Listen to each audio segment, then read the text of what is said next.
Hello and welcome to FinTech Impact. I'm your host, Jason Pereira. Today on the show, I'm excited to have Som Seif, CEO of Purpose. Som is a well-known fixture in the Canadian financial sphere in that he has started and sold off financial institutions, or started new ones, seeded numerous venture capital startups and some big names in Canada. And in addition to that, is behind the launch of the first Bitcoin ETF and the first tontine in, I believe, North America. So I brought him on to talk about his unique perspective and his history and just have an open conversation about fintech in general. And with that, here's my interview with Som. Som, thanks for taking the time. Great to be here, Jason. So Som Seif of Purpose, tell us about Purpose and what it is you do. So Purpose is a really unique organization. It's a business that I started after I sold my first company, Claymore, to BlackRock. And I started it really with this kind of principal vision of where I saw the industry was going and where were the kind of parts of the business that I felt needed to kind of continue to be innovated. And we sort of saw a couple of important trends that I wished we had done previously at my previous company at Claymore and said, okay, I'm going to go do it again. And so we are our core focus is, look, we're reinventing financial services in kind of four core areas. First is asset management. We have a really deep perspective on the asset management industry and the changes that are going on there, but it's not just trying to be a better money manager of trying to beat benchmarks. You've heard me talk about this, but I spent a lot of time thinking about how do we actually help people meet what their real goal is, their outcomes, and liabilities, and think about risk management more as opposed to what the S&P 500 is doing. The second thing is really around the future of retirement. And it's something that you highlighted at the outset, but we've been very focused on not just accumulation, but how do we help people decumulate and think about the retirement journey, the experience of an individual as they approach retirement and, of course, into retirement to end of life. And, it's a very important journey that someone has to deal with, but financial services, for the most part, has somewhat ignored. The next part is wealth management. We really believe in the future of independence and wealth management and helping advisors who want to be independent, but also own their own practice and really think and act like an owner in that sense to support them through technology. And then finally is the small business owner and, small business space. And look, nothing greater than what we've seen through the pandemic as the importance of small businesses in our economy and our communities. But, it's also one of the most unbanked or underbanked component of financial services. And we've just been very much inspired about changing that and helping small business owners get the support to unlock value and growth in their businesses. So, Purpose is really built around these areas and we're innovating and reinventing, the way we say it, the business on behalf of those who are excited about tomorrow. Excellent. Basically, you've had, like I said in the introduction, you've had an extensive history both in building financial institutions, selling them off, and now a lot of what you discussed is basically being enabled through technological development. I want to come back to that. But first and foremost, I want to kind of step outside of that role and talk about your venture capital history. Now, you've had some pretty decent success in helping seed some startups in Canada. Can you care to share some of those stories and what it was, any of them in particular, that you thought was a unique opportunity that presented itself that you need to be a part of? Yeah. I mean, I wouldn't actually, I don't like to call myself a venture capitalist. I'm not a good venture capitalist. Is angel the better term? No, not even that. Look, I have a vision for our industry and, I have a very deep thesis on the things that are happening and I get excited about those trends. And as an operator, as an entrepreneur, there are parts of it that I want to solve for. So where I get really excited is when I can meet another individual or a founding team or a group of people that also have that same vision. And I can say, you know what, I don't need to go do this. I can just support this. And I've done that a number of times. And, it sort of starts usually, it doesn't, why I'm not a VC is because I'm not just capital. I really get engaged in forming and developing the thesis and working together on kind of creating the long-term vision of that. And, that's something that is really important. And frankly, within Purpose, we've done that now multiple times in our business. I mean, all the areas that I just talked about are things that we incubated and built. But at the same time, outside of Purpose, we've done it a number of times. So of course, a big name would be something like Wealthsimple. And this was a business that Michael Katchen and I kind of came together and founded together. And you can put it as OIVC, but to me, it was sitting down, saying, I think this is a really important part of the markets and we need to solve this.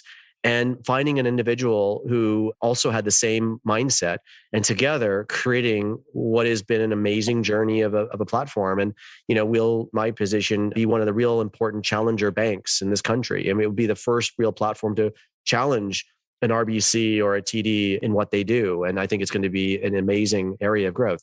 You look at something like Digit. which is also a really important technology that many probably people don't know about, but important. And it's at a time when former guests of the podcast that can go back and listen to it. So it's okay. Yeah.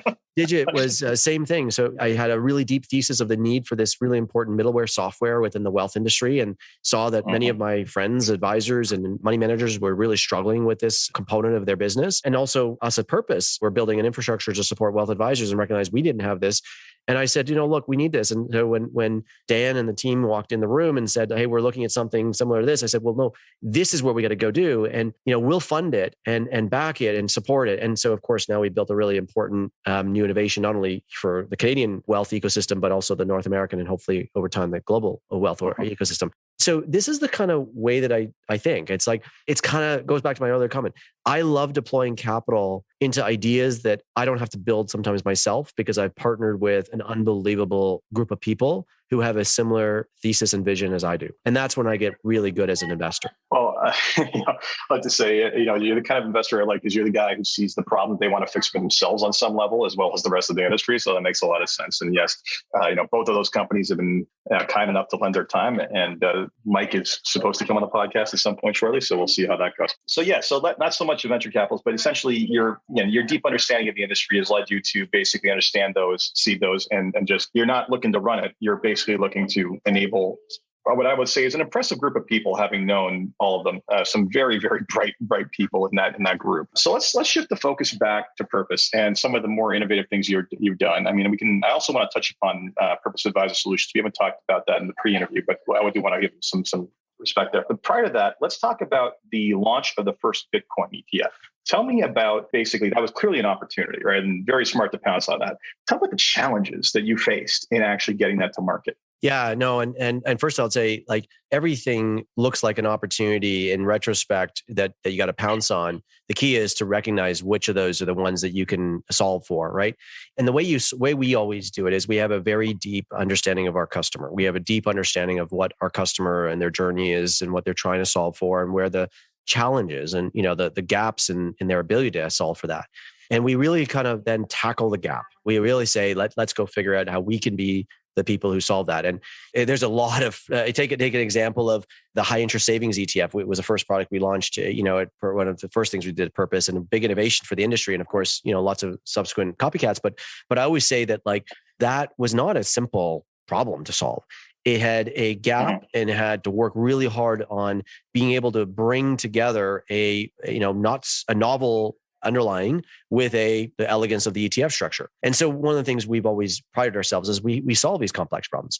So now liken it to the digital asset space. And so this is an area that I have been very passionate about. I got very excited about it back in sort of 2017 timeframe, where I've talked about this publicly, but I was one of those guys in 2015, 2016 that was kind of talking negatively about Bitcoin being a scam and it's a waste of time. And then I kind of said, wait a minute, that's not me. I'm just copying somebody else's perspective. I usually would, say those things. If I'm really going to say something publicly, I should actually go and find out more. And I immersed myself into the space. And frankly, I was blown away by the opportunity, because I could see as an operator what this could be, what the technology could be. And so it led me to launch Ether Capital, which was our way to basically get started in the space and start to kind of formulate a long-term view on it, which then gave us an advantage and an opinion on what was happening at the time it was happening. And so what that, of course, came down to is last year in 2020, we approached the regulators to solve for this problem of how do we bring people access to a secure and efficient way to use and invest into Bitcoin, which they weren't currently having the opportunity to do so. And of course, the regulator had certain opinions and structures, and we had to do a lot of work to convince them. And that's one stream that we had to solve for. And I think we worked really hard over about 8 months to solve that problem. Second, we had to solve for the infrastructure, the pipes, to enable a daily liquid traded security like an ETF to be able to invest into a digital asset that has instantaneous settlement, that is, not custodied in a traditional way, and has very unique elements and restrictions for a lot of our market makers and things like that. So, we had a lot of things to solve along that way, and we did that in a unique way. And of course, there were others that kind of piggyback off what we did, and we're happy with that. That's the way we can talk about my philosophy of changing industries is that you lead the way and others will copy you. You can't change it all by yourself. And so we were very, very excited about getting this. And I think what we've created is and not only a really important solution for the Canadian marketplace, but a global product. I mean, we've got investors all around the world using this thing now, investors all around the world talking about it. And what we've catalyzed is, of course, the conversation with the SEC and with others that are all talking about now, okay, if they can do it, if they can prove that an ETF with underlying a Bitcoin or Ethereum actually can be done and done efficiently without market movement and manipulation, why can't we? And I think that's really driving the change of the conversation from where it was a year ago. Yeah, if the Canadians could figure this out. But that said, I mean, sorry, go ahead. I was going to say, no, I mean, it is funny. We actually get a lot of positive applause, kind of praise for how we have innovated within the structured product space. And so our regulators are seen as positive partners in this on a global scale. So, I think there's a lot to learn. When you have a good relationship with the regulators, they want to solve for problems like this. They're just looking for good partners and good people to basically work with to solve them alongside of you. And it goes to the stuff we've done on the longevity side as well, which is the same problem. And we're the first in the world to do it, but it's a really important thing that you got to work with your regulators to do so. And I think in other jurisdictions, regulators don't have, or I'd say industry doesn't have the same relationship with regulators.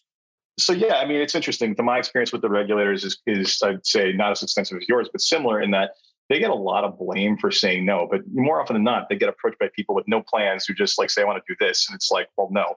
Well, okay, here's a better idea. They're willing to listen if you're willing to work with them to show them the way. Because I mean, you think they like saying no to everything? Of course not. They want to see innovation and things change. So working with them hand in hand, I think our jurisdiction, we've been very fortunate that we have a very open regulatory framework has led to some interesting things like what you've done. Couldn't agree more. Yeah. It's amazing how many people kind of look at me cross-eyed when I basically start defending the regulators in that regard, but it is what it is.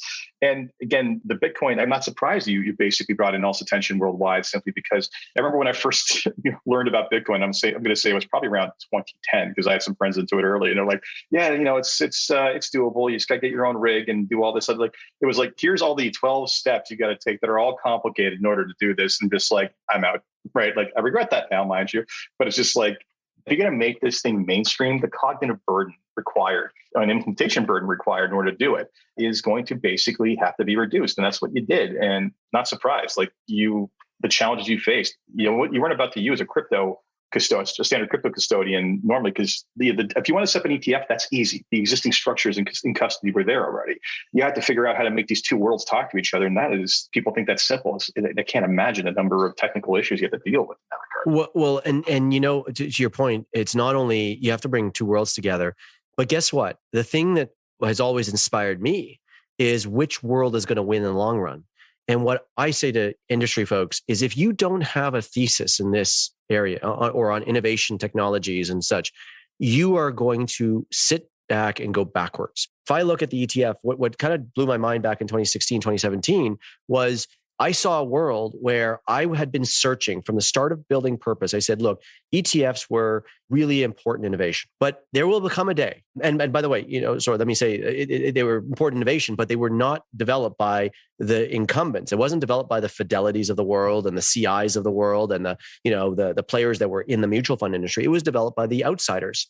The wisdom trees, the Claymores, the power shares, the Invesco, which basically is now Invesco, but these players who were peripheral players who were looking from the outside in saying, hey, we can do this better. So now we look at the ETF industry and they were, seen as the innovators for the last 20 years. And now everyone's an ETF player.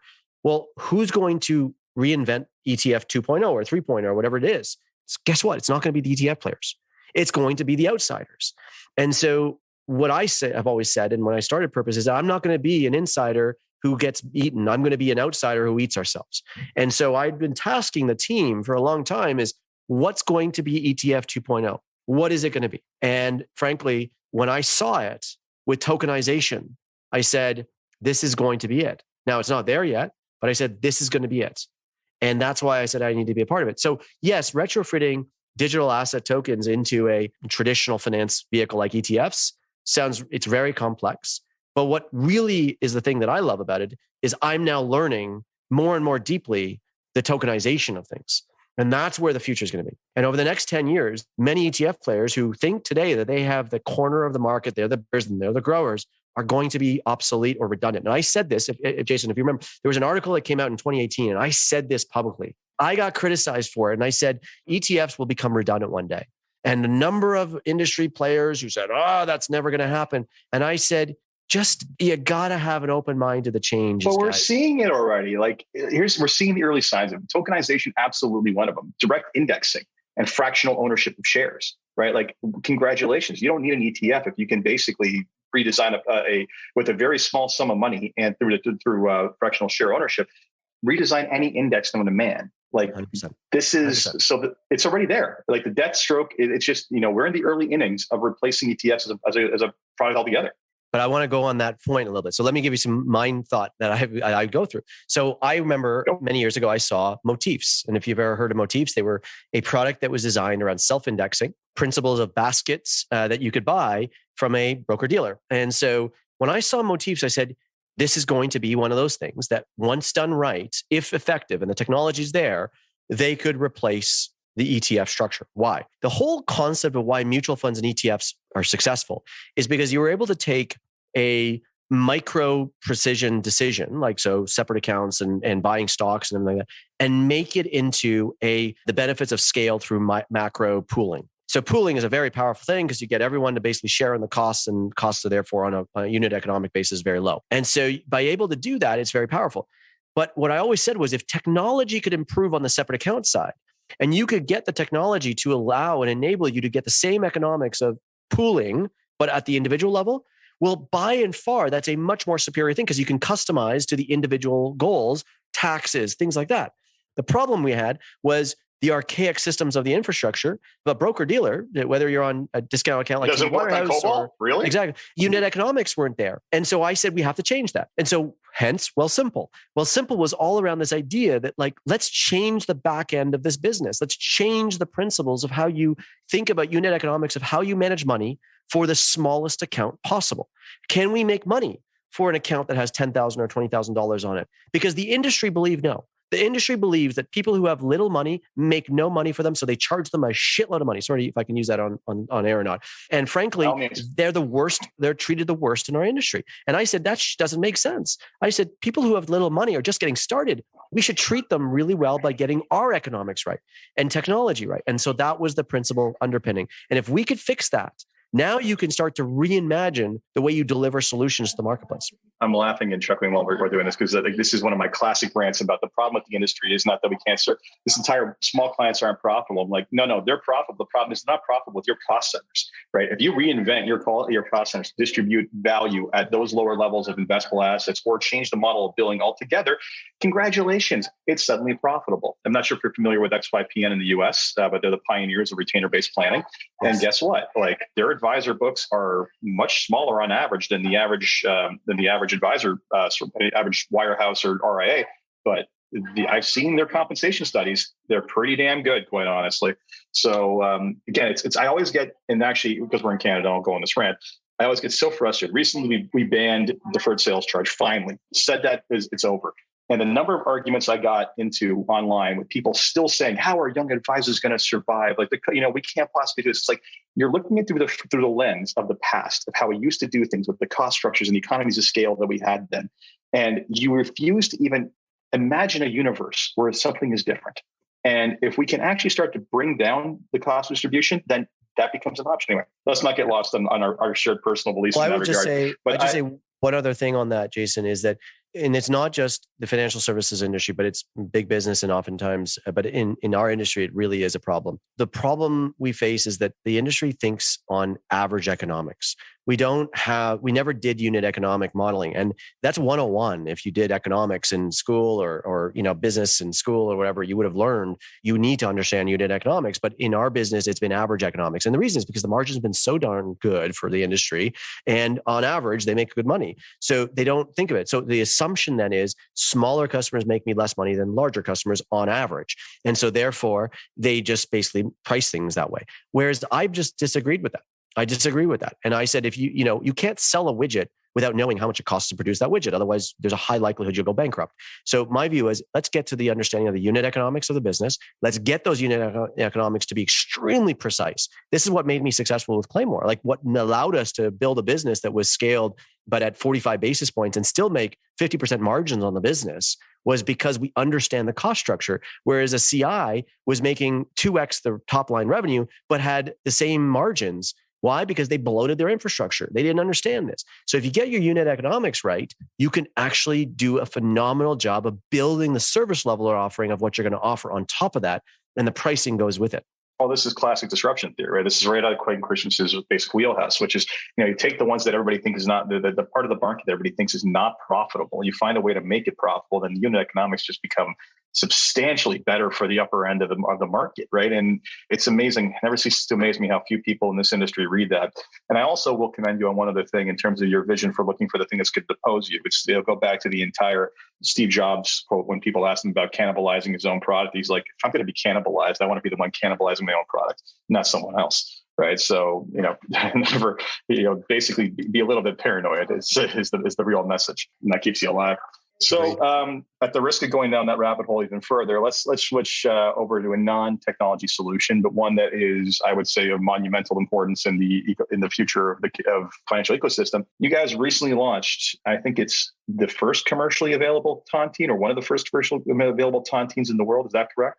Yeah, I mean, I would argue that every pension plan, every insurance company is a tontine. So it's a different story. This is the first. This is the first time we've ever used, call it longevity risk pooling, into a fund that's available for everybody. And so that's exactly right. And tontines from a structural perspective are ultimately designed around that. And we took the flavors of what tontines are done, how they're structured, and of course the reverse engineered how a pension plan underwrites its long-term goals, and an insurance company underwrites annuities.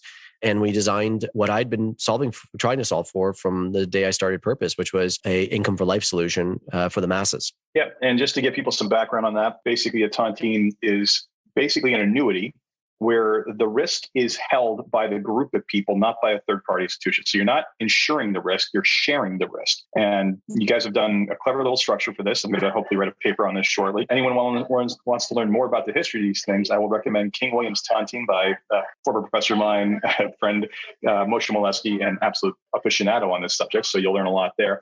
But in general, it is an interesting option now within the retirement landscape, in that it is a product whereby I do not need to give up my money in order to benefit from mortality credits, being other people passed away, some benefit accrues to me. And it's a unique challenge, because what you've done is you've created almost an insurance product without any insurance. It's well done. Exactly. That's exactly right. I mean, to me, what we've done is we've disintermediated the financial institution. And by doing so, we've given back to the individuals who are in the pool the benefit of the structure and what the benefit is. And this is the thing that people really get lost in. They assume that, let's say with an insurance company, because there's a guarantee, that's really what I want. When in fact, what they're doing is asymmetrically giving up a significant amount of the value for that guarantee. And by taking people and taking the institution out, you can structurally and implicitly get the same base downside risk, yet with a significantly greater upside by sharing. And it's just a powerful principle. As we move into, Jason, this world over the last 5-7 years where the sharing economy has become much more focused, it really gives you the ability to start to think about, what if I disintermediate? What if I take the agency out of things? What can we do? And I don't see this as any different than Airbnb or Uber or any of the players that are really trying to do the same thing broadly. I mean, it's almost a DeFi product, except it's not being run on crypto without an institution. You're the one not backing it. And it's interesting side note. I once, at the IFIC conference years ago, Don Ezra, I believe, was the one who brought this study. And I wish I could find the study, but there was some sort of study done in the US on single premium immediate annuities. And the finding was that about the expected payout on a single premium annuity purchase was about 97%. Now that makes sense, because you're giving an insurance company a lump sum of money in return for an income stream in return.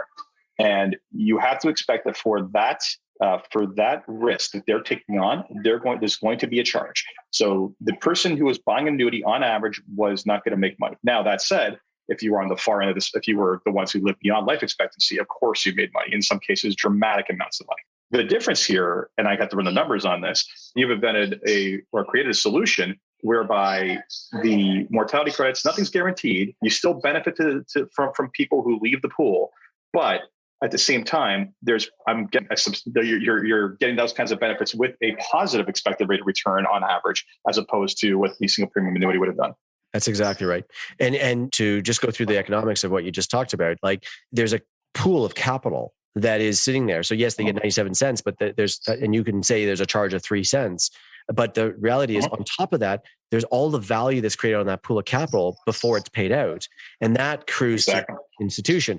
Now what we've done is we've taken all that and accrued, not only have we cut out the 3 cents, but we've also taken all the value of that pool of capital and made the return go back to the pool's beneficiaries. So you're getting what's really important, the way we've designed this is to generate the 6.15 plus yield that we have for everybody. We actually only need to generate a 3.7% yield return on the portfolio to actually generate that. And that gap is the mortality credit that goes to the benefit. So you can run a very conservative policy structure and still achieve a phenomenal yield return on behalf of everyone to match a common goal. And what you're doing is you just do it by bringing like-minded, goal-oriented people, which is we want to solve for income for an indeterminate time period. I don't know if I'm going to live 20 years or 50 years, but by bringing everyone together, everyone gets their income for life to match their exact moment of life. And then the other thing we did was we provided the ability that you never lose your capital. So you always get your capital back that you didn't get paid out to.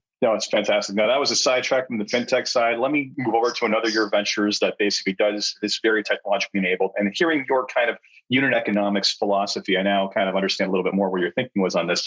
But talk to me about Purpose Advisor Solutions, which is basically your kind of, for lack of a better term, it's your version of a TAMP in Canada. For those who aren't familiar with that term, I'll link to some information, but it's your version of a TAMP in Canada to help enable independence to basically service clients. Tell me what the thinking was behind that and how you're solving the unit economics problem with technology. Yeah, so it's actually a extension of the work we just did. I just talked about on Wealthsimple. So Wealthsimple was really designed around that individual at the earliest stage of their journey, getting involved in financial services when they have very little money and how they're going to basically go on this journey with them. And so they're looking for a well-structured portfolio. They're looking for experience. They're looking for a firm to basically give them the right discipline structure of exposure. But as you know, there's a significant amount of the population that needs advice, and that's not in the 20s and 30s. It's when you get into your 35, 40, 45, 50, when you're actually getting more complexities, you're getting closer to retirement or 20, 30 years from retirement. There's a significant amount of need for customized advice. And so I'm a big believer in advisor role in the ecosystem, the value that 80% of Canadians need advice. The reality of it, though, is that advisors, I love them, but they don't own their own businesses oftentimes. And I believe in this future where an advisor can be an enterprise, can own their own practice, can be thought of as a small business or medium-sized owner of the practice and accrue the value from that. And so, we needed to build the infrastructure to support the complexities of advice and providing advice, but we also needed to give a home, an environment where advisors could actually be the owners of their own businesses. And I've had this thesis for some time that we're going to see a movement towards independent advice in this country, and that advisors are going to break away from their traditional financial institution and want to become independent. And so we wanted to enable it. And so what PAS does actually, what I'd say is the TAMP is a component of what we do, but the core to the offering is a wealth as a service infrastructure that enables any advisor to basically start and run their whole business. Kind of like what Shopify does for e-commerce, we do for the advisor industry to enable them to become their own owner. Excellent. No, it's a thesis I share and I've written about on multiple occasions. And another classic example of bloated large infrastructures preventing advisors from servicing people. And that's actually on a sidetrack. One of the problems is that when you're giving 50% of the house, you need very, very large clients and a lot of them to make the kind of money you want to make. The problem is that you can't handle more than X number of client relationships. You can call between 50 to 100 on any kind of really, truly deep level if you're going to provide really comprehensive advice and ongoing service. And the current model is just not conducive to that, whereas something that you built with the much lower overhead and that will enable people to act like entrepreneurs is far more conducive to creating that reality. Well, and look, you said it right. I mean, the game that the big institutions are playing is that they're giving advisors the cash flow. They're giving them 50 cents on the dollar and saying, hey, you keep the cash flow. We'll keep the enterprise value. And that's the game. And as you know, the enterprise value is a very valuable, there's a multiple on cash flow. So what's happened is that many advisors make a very good income. They make a very nice life and they're living off the cash flow thinking that like I'm the sole proprietor here. And I look at it the other way, which is no, you want to own the asset. You want to own the enterprise. And so that's one component. The second component of it is we are moving into a world of more closed architecture, proprietary thinking. The advisors, the firm wants to circumvent the advisor more and more, and they want to own the customer directly. And so it's moved from this kind of model of, I'm okay with this relationship where you control the client and we just kind of give you the house to sit on and we keep the asset, to now saying, no, I want to own that customer because I want the relationship with that customer to cross-sell them other products. I want to have a deeper relationship with them and understand them. And so I want you to move from I call it a partner in the business to being an employee. And everything they're doing is driving that type of thinking. And so I've had this thesis for a while that for a lot of advisors, that's okay. It's still great income. It's great lifestyle. But for many advisors who are long-term nature, enterprise-minded, they're going to want to own their own business. They're going to want to break away from that sort of that flock. And I think, we wanted to enable that. If you look at the United States, and you mentioned the RIA channel, I mean, this is what happened 20 years ago in the United States, and it's really accelerated in the last 10. But the amount of value that has been created and unlocked on behalf of the advisors who now own their businesses has been tremendous. It's tremendous. I'd also say that the evolution of those practices to being far more planning centric and service orientated has been inspiring when you look at it from the outside. I couldn't agree with more, because the problem we have is that advisors generally will gravitate to the center of gravity of their business being money management, whereas a customer ultimately wants a holistic planning center of gravity. And I always say this, most advisors, when you're running, let's say $500,000, $1 million, $2 million clients, $3 million clients, that client will give you all their money. But when you are actually dealing with clients who have more money, 10, 20, 30 million, if you have a center of gravity of your business exclusively based on money management, they will only give you a portion of their wealth. Whereas if you have a center of gravity in your business that is a more holistic planning mentality, they will give you all of it. You will support the holistic plan of their family. And so my view is if you want to be a true high net worth advisor, you want to have a planning mentality to truly engage the entire balance sheet of the customer, as opposed to just a component of their money that you're managing for them. You are preaching to the choir, my friend. So before we wrap up, and this has been great, thank you for this. There are 3 questions I ask everybody before we finish up, then on a positive note. The first one is, if you had one wish for something you could change in your company or the industry as a whole, what would it be? I don't think I'd change it in the company, because I think we have this. I wish the company would think about the customer at the heart, the industry would think of the customer at the heart of its business. And I think that one of the challenges, if I was starting Royal Bank today, and I'd hope that they would say the same thing, is if you were starting that business again, you would start with your customer at the center, the journey of the customer, and then build all of the platform product and experiences around that customer journey. Unfortunately, large institutions and financial institutions are driven by product and P&Ls. And so I would change that. And I think if we do that, and that's what my mission is exclusively, I think at Purpose, we do this really, really well. That said, I'd love to see more of that in our industry. Once again, agreed. Second question for you. What's been the biggest challenge? I'd say normally it's about a story about one company. Like your one company, what's the biggest challenge into where you are today? But what's the biggest challenge that Som Seif himself has faced in his career? 2020. Look, I've gone through, everyone looks at entrepreneurship and celebrates, someone once they've had all these successes and thinks that it's easy. I can tell you right now, it's never been easy. I don't do this because of money or whatever. I do this because I just love the challenge. I love what we're doing. I love the innovation. I love how we can drive things. That said, like complex problems are along the way. And I'll give you an example. 2020 was the hardest year of my career. By the time I said at the outset what we do, and we have 3 really important businesses and now 4 inside of Purpose. But one of our businesses, I might say all of our businesses faced many different challenges through March and April. One of our businesses is this in the small business space, and we're innovating on behalf of small business owners. And I'll tell you, it was, as much as the capital markets have looked very good and continue to look good right now and good tailwinds, the small business community is still hurting. And, we had to fight through that environment, the lack of support that the government and the industry was there to, be a part of. And of course, the immediacy of that impact. And I think we did a phenomenal job of fighting through it while also balancing lots of other challenges like human capital problems of, having to balance all of the issues of the pandemic itself. So it was one of the hardest years of my career. And the real stress of building a unbelievably diverse platform came out on its own. You walked away from it. It's like it says, any crash you can walk away from is a good one, but you survive, and I'm sure you're going to thrive with it going forward. And the last question, and I'm sure this is going to be an interesting one. What excites you the most about what it is you're working on and keeps you, and you already kind of semi-answered this, but keeps you getting up every morning to keep on fighting the good fight? I love what I do. I truly get excited every day because there's two core components. One is unbelievable people around you that you get to share and debate and discuss and really drive a common vision for the future of this industry. And my people inspire me every day. And being around people like Mike Katchen and all the people, of course, at Purpose and they're awesome. Like they're just great people to be around. Second thing I would just say is I really love our customers. And I don't mean that, in a facetious way or whatever. I truly love spending time with our customers. Anyone who knows me, I am probably one of the only CEOs that actually gets on the road and sees advisors as often as I can. Before the pandemic, I was on the road every month, multiple times across this country. Why? Because I love listening to advisors.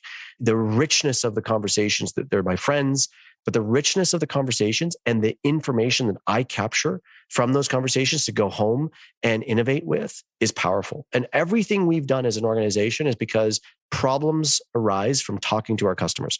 And whether that is small business owners, whether that is advisors, or whether that is end consumers, we're doing everything we can to solve problems for them. And they tell us what their problems are. It's our job to digest it. So that's something that really drives me every day. And I really love spending time in the marketplace with our customers. Fantastic. Som, this has been great. Thank you so much for the time, and thank you for what you're doing to push this industry along, because God knows it needs a push. So once again, sincerely appreciate it. Thank you, Jason. It's a great chat and love to chat anytime. And that was this week's episode of FinTech Impact. I hope you enjoyed it, and I hope you take the time to check out some of Som's various ventures.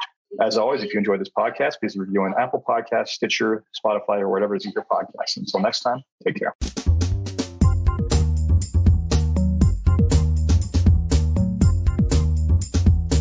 This podcast was brought to you by Woodgate Financial, an award-winning financial planning firm catering to high net worth individuals and their families. To learn more, go to woodgate.com.